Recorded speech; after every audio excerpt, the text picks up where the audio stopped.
my uncle's closest underworld associate was Nicholas Nick the Blade Virgilio. The Blade, he was 2 years older than my uncle, Nick Scarfo, and they were friends going back to their teenage days on Wharton Street in South Philly. He would later join my uncle in Atlantic City in the mid-60s, becoming one of his bodyguards, one of his top enforcers. Like Nicodemo Little Nicky Scarfo and his nephew, Phil Leonetti, the Blade and his family had left South Philadelphia to settle in a Docktown row home right around the corner from the Scarfo compound on Georgia Avenue. We called him the Blade because he stabbed a guy 11 times and killed him. The guy was a sailor, and him and the Blade got into an argument. It happened back in '52, the year before I was born in South Philly. If someone who didn't know him asked him, "Why do they call you the Blade?" he'd say, "Because I'm a sharp dresser. Sharp as a fucking blade."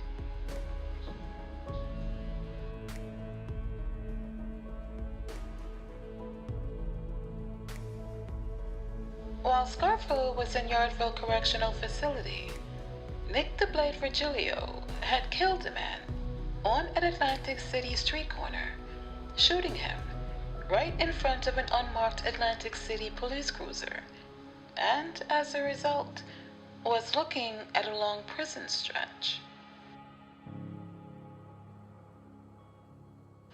Shortly before midnight, a 19-year-old local girl who allegedly was present during the fatal shooting was held as a material witness to homicide. Police said Patricia Megan of 12 North St. David's Place was arrested late Friday night by Detective Barry Jacobson and Task Force Patrolman Vincent Promone.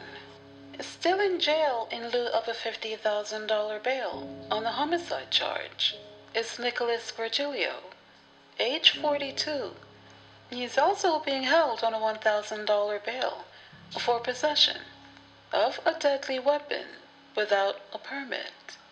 Police did not reveal a motive for the slaying of 45-year-old bricklayer Robert H. Welch. Welch was shot less than 30 feet from his apartment at Sovereign and Atlantic Avenues. He died around 3 a.m. Friday morning, about 3 hours after he was rushed to Atlantic City Hospital, bleeding profusely from his wounds.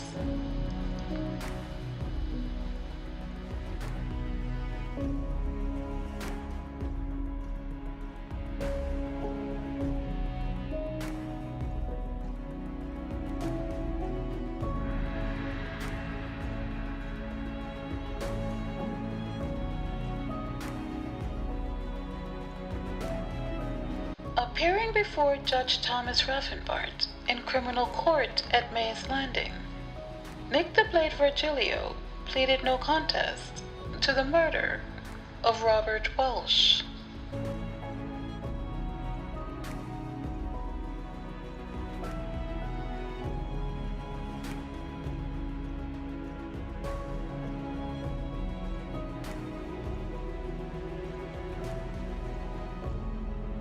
Under oath, Virgilio, who claimed self-defense, said, "This is what happened the night of the shooting."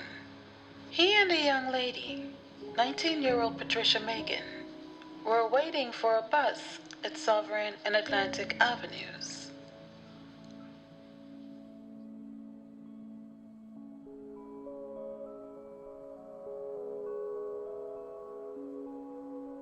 After a few minutes, me and my lady, we decided to walk to Pacific Avenue to get a jitney.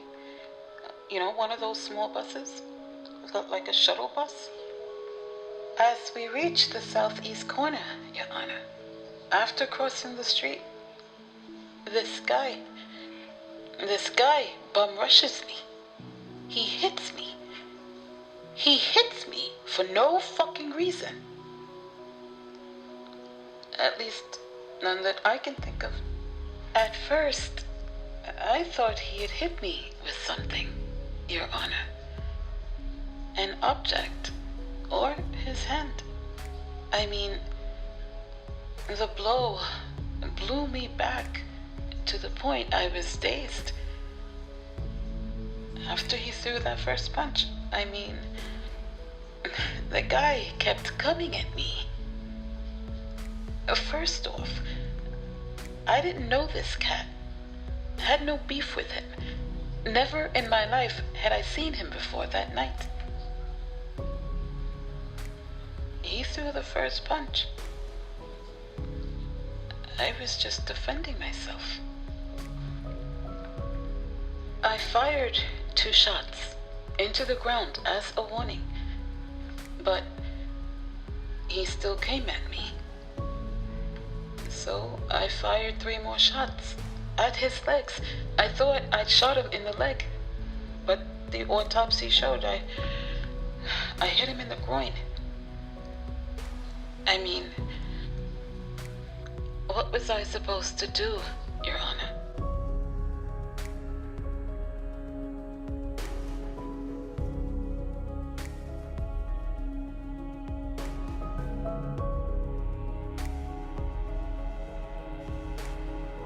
In answer to questions by Judge Raffenbart, the Blade said, "There is no doubt in my mind, Your Honor, that I fired the fatal shot, and that it was my intention to inflict bodily harm on Robert Walsh when I fired the gun."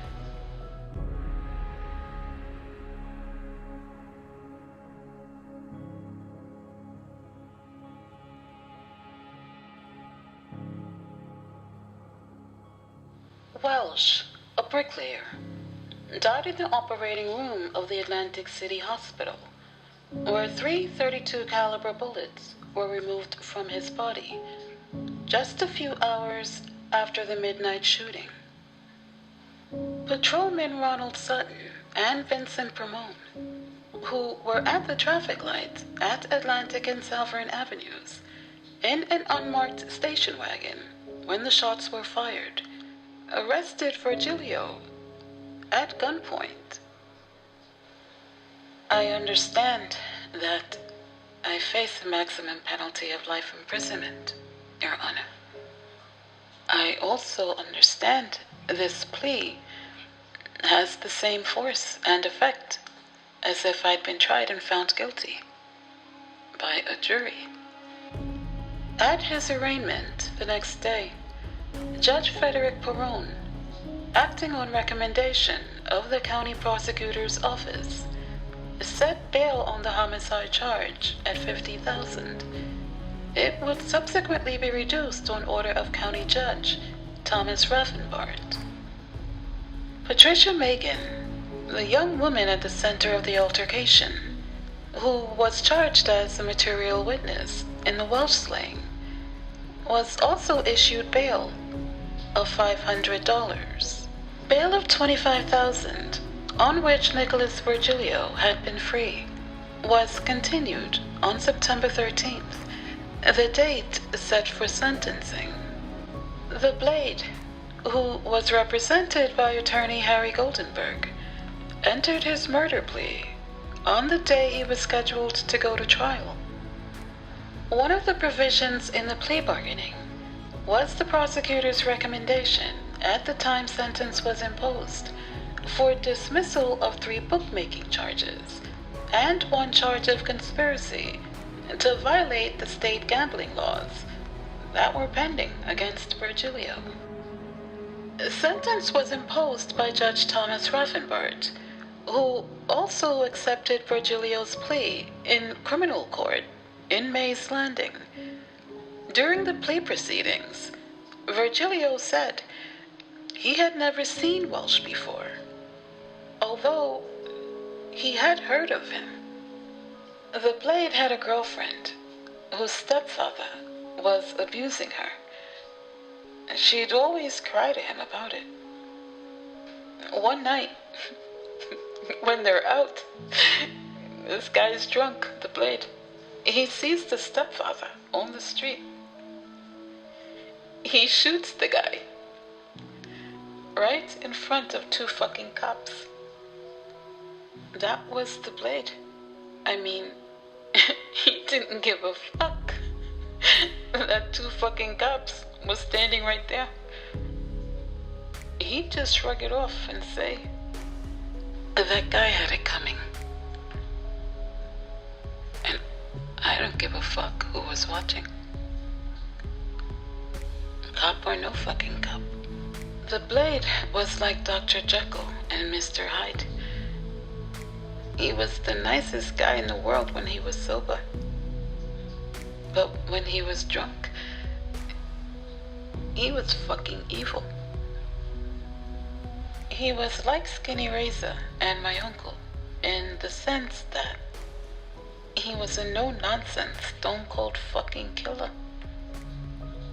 The 3 of them would hang out together in Atlantic City in the early days before Skinny died.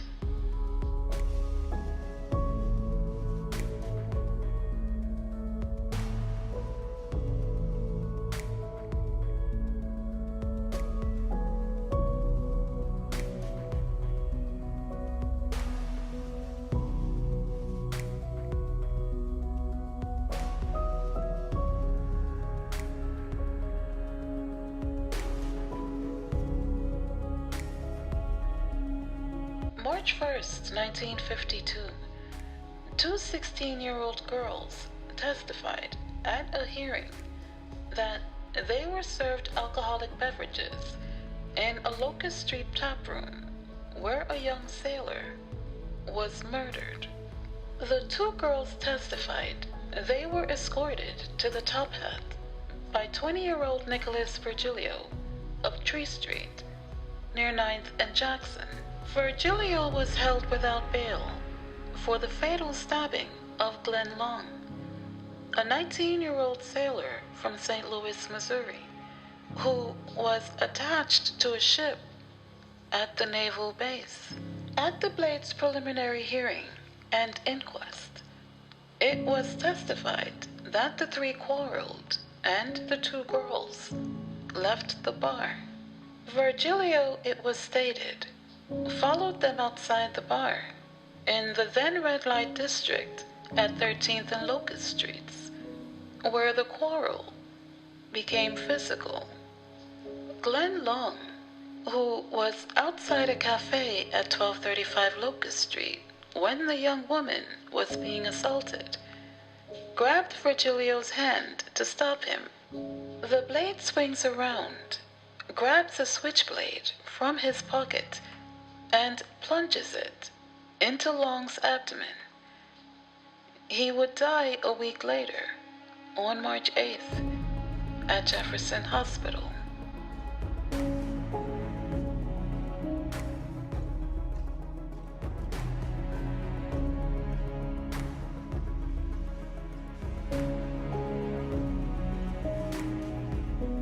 Nick the Blade surrendered to police 2 days later. He was held without bail for the grand jury when a coroner's jury found him criminally responsible for the death of the sailor. In imposing sentence, Judge Carroll described the defendant as the Lothario of taprooms and went on to say, if it were not forbidden under Pennsylvania law, I would recommend that you, Mr. Virgilio, be publicly whipped every 30 days and forced to have your hair cut, those sideburns, shaved off.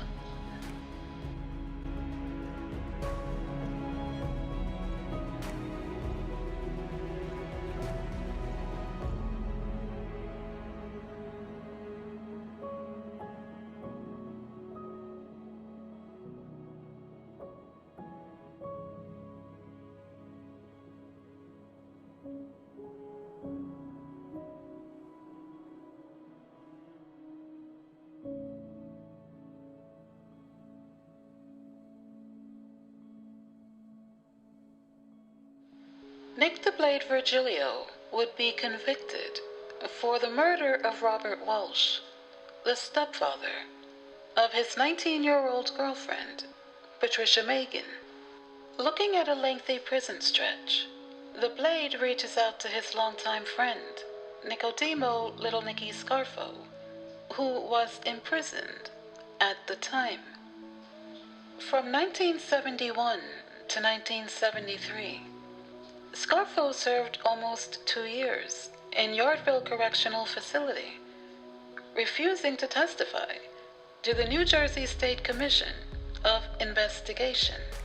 He served time with boss Angelo Bruno and members of the Genovese crime family, Gerardo Cattina and Louis Manna, aka Bobby Manna, the latter of whom he formed a close relationship. From behind bars, Nick Scarfo, through his nephew Phil Leonetti and attorney Harold Garber, arranged for a bribe. $12,500 would be paid to the Superior Court judge on the Blade's case. This payment would ensure the Blade received a reduced sentence. The deal had been brokered using a wheeler-dealer Atlantic City lawyer and part-time judge, Edwin Helfand. As a municipal judge, Helfand gained a reputation as a strict enforcer of local ordinances during the busy summer seasons at the Jersey Shore. He earned the nickname the Fining Squire for imposing fines on underage drinkers, using false identification to enter bars. In addition to his judicial work, he maintained a private law practice with offices at the Guarantee Trust Building in Atlantic City, which he shared with Herman Stumpy Orman, a former Atlantic City Rackets figure. In 1973, a state grand jury indicted Helfand for allegedly accepting $700 of a promised $1,500, the payoff from John Cantoni of Egg Harbor City was to quash an assault and battery case dating back to 1968. Payment of $12,500 was rendered to Judge Helfand for securing a lenient sentence for Nick Virgilio.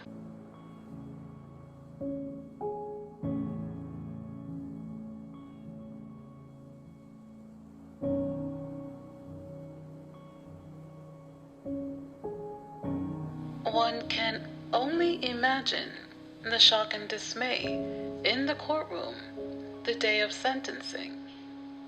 The Blade, standing there, his attorney by his side, staring at a 12 to 15-year prison sentence. Helfand apparently never passed the money on to the sentencing judge. The authorities had no evidence that he did.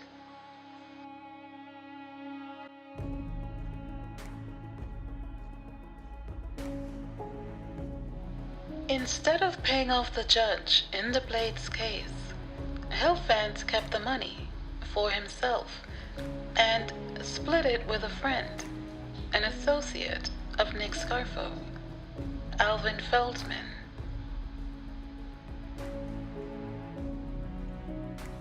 Back in '72, when my uncle was in Yardville and he found out what Judge Helfand and Alvin Feldman did to the Blade, he went nuts. He was furious. I don't think I've ever seen him that angry. This Alvin Feldman, this fuck, was no fucking good. He called himself King of the Jews. He had a couple of dirty bookstores with my uncle, and word going around Atlantic City was Alvin Feldman was going to kill my uncle by putting a bomb in his car. My uncle knew this cocksucker was ripping him off, skimming money from the businesses. This fuckery was going on long before my uncle went to prison. My uncle used to say, this motherfucker was a backstabbing cocksucker. But my uncle couldn't get the okay to kill him because at the time, Alvin Feldman owed $60K to Pappy Ippolito, who was one of Ange's top guys.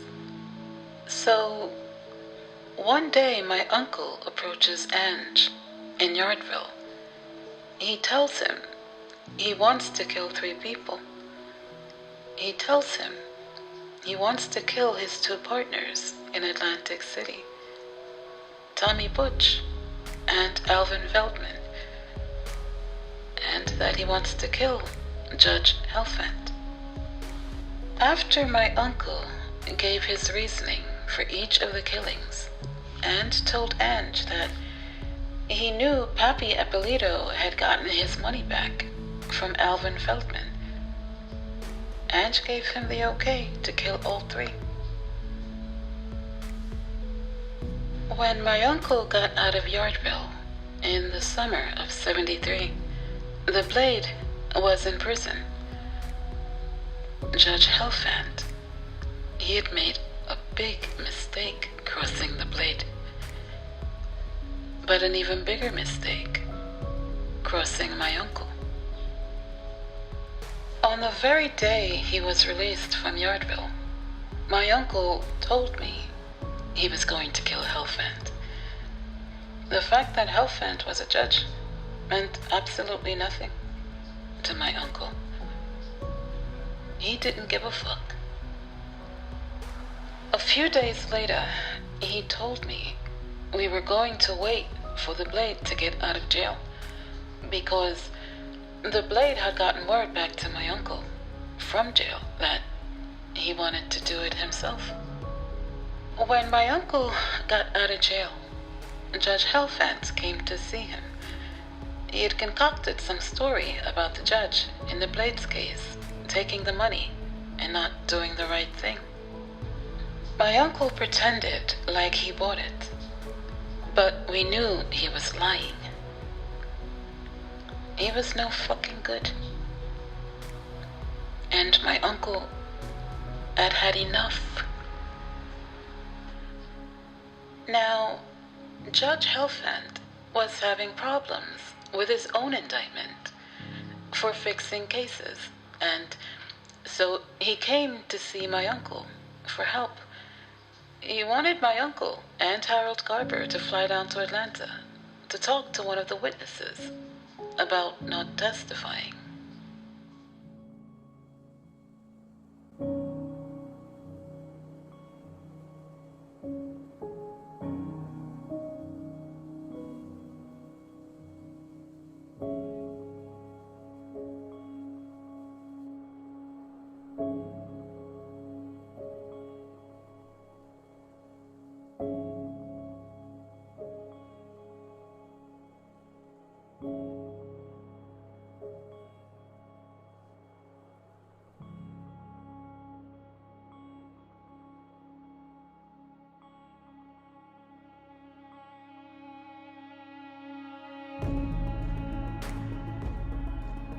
My uncle flies down to Atlanta with Harold, and they meet with the witness, and lo and behold, the guy doesn't want to testify no more. And now Judge Helfand, he might actually beat his case.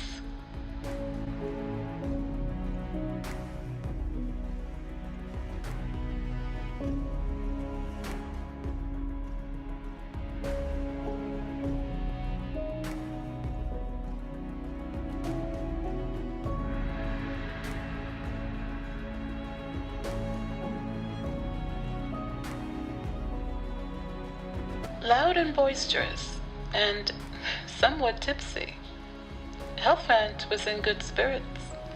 His legal team was expecting to win a motion to dismiss his indictment in 2 days.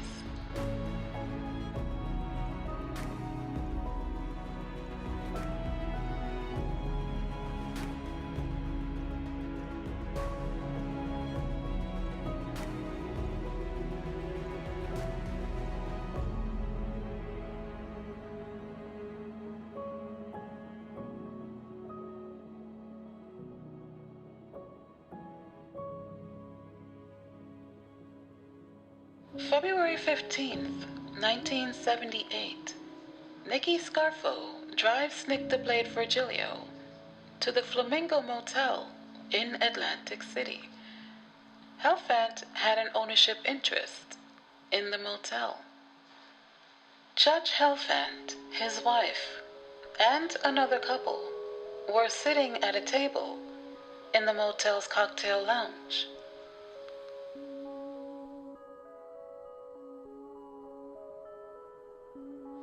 Eddie Helfand was sitting on top of the world. He had less than a minute to enjoy the view. Rosenberg, a longtime friend of Helfand, vividly recalled that snowy night.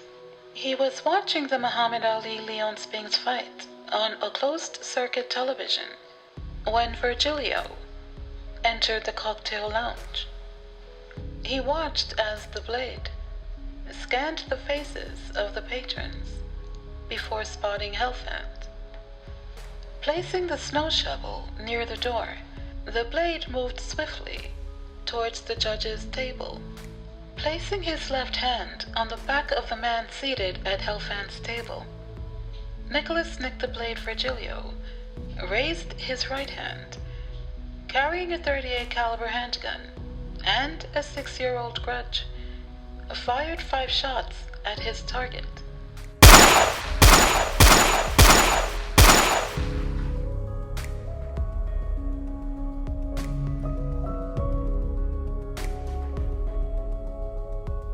Witnesses said the gunman ran out of the lounge, through a corridor leading to the rear of the motel, and disappeared into the night. When he arrived at his girlfriend's apartment, he said, "It was after 9 o'clock.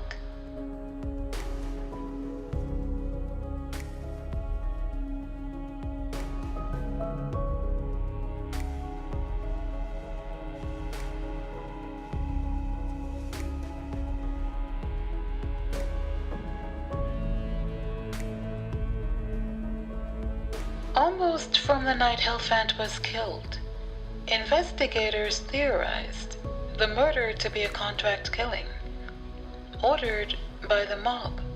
At least one mob associate, Philip Crazy Phil Leonetti, was questioned about Helfand's death, but no arrests were made.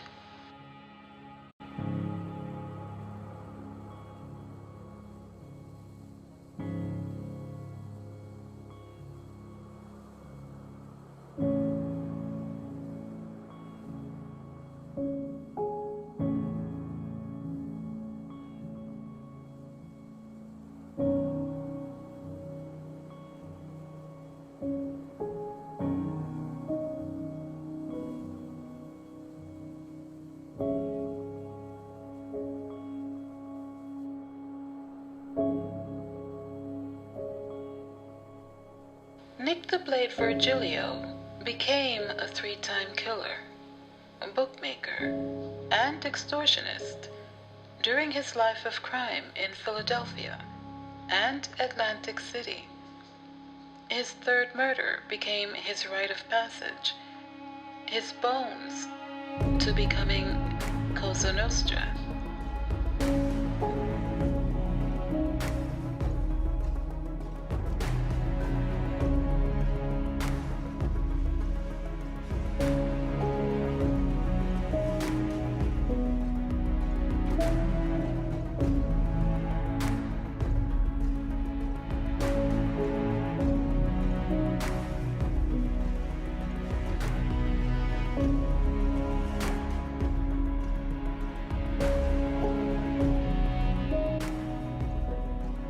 As 1980 came around, Virgilio was blacklisted in New Jersey as an unsavory character by the Casino Control Commission. 3 years later, he was sentenced to 3 years in prison for the shakedown of several bars.